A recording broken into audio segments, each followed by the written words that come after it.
Courtney Litvak joins us now from Washington, D.C. Courtney, thank you so much for joining us. I know Katy, Texas very well. Family members live in Katy. It's one of those Okay.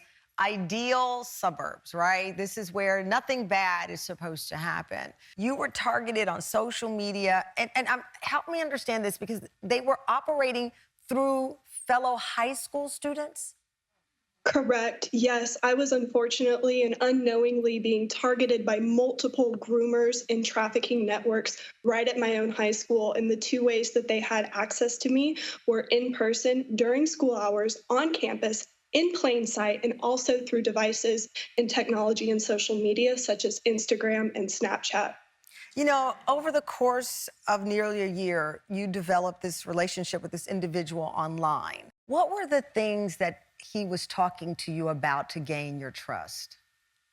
So initially, this was somebody who I had not, in fact, met in person, but this was a friend of mutual friends, people who could vouch for this individual and, a familiar face, somebody who I did have that sense of familiarity with and comfort level enough to begin confiding in this person about the hardships and things that I was enduring, and wearing my heart on my sleeve and being an empath and just wanting to see the best in people. I gradually got taken deeper and deeper in, and that power dynamic and control of fear begins to take place once the charm begins to fade away and they begin to reveal their true Right. motives. So there were kids in the school, high schoolers, or people in the school, I should say, tied to the individuals online. Yes, it was horrible. How I was actually put on the radar of my first trafficker at my school is because, in fact, after being a victim of sexual assault, which I think it was so incredibly important how you touched on that earlier with Sarah, because 1 in 6 women will either have an attempted sexual assault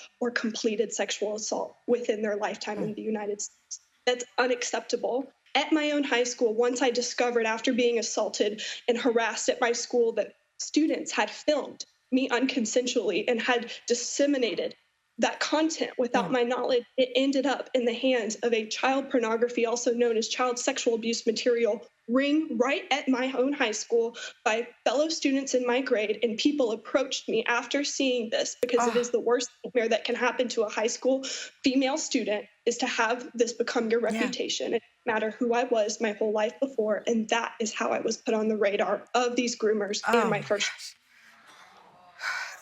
The high school, Courtney's former school district in Katy, Texas, did release a statement, and it says it is our mission to provide safe and secure learning environments that support the physical and emotional well-being of students. As such, the district actively partners with community services, law enforcement, and families to participate in, as well as offer informational and training sessions that educate and build awareness among staff and community members.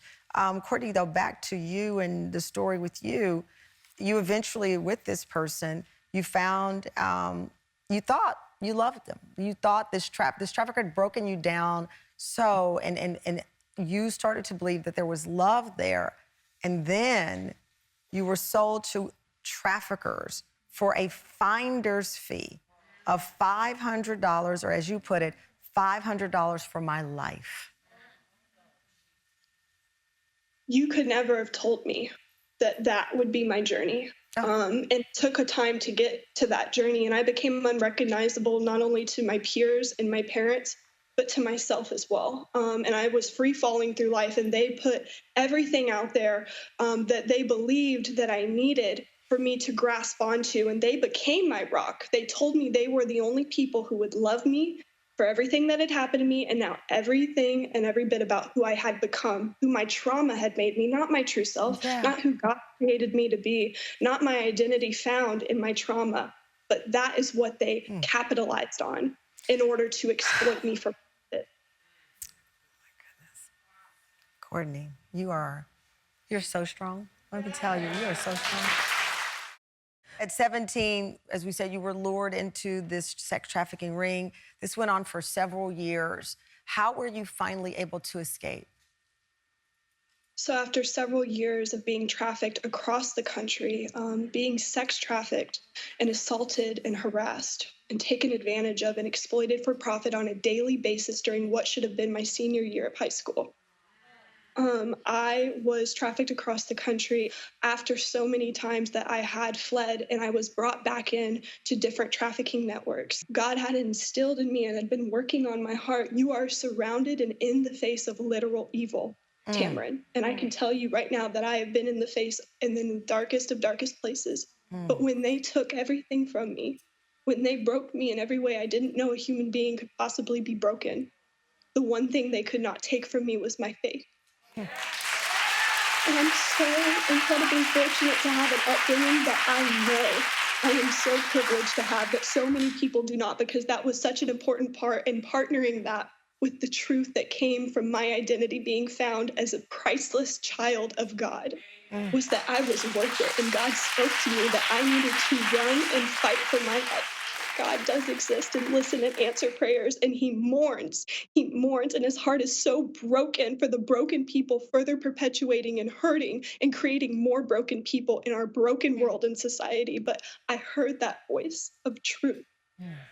And it reminded me that I was worth fighting for, and that I had people who were worth fighting for, and that I needed to believe and that I was made for so much more than all of this. And that's what I want to speak value and worth into every single victim and survivor and person who is impacted by the scourge of human trafficking. And that day when I found and reclaimed my identity, my true identity, I fought like hell with everything in me to get out.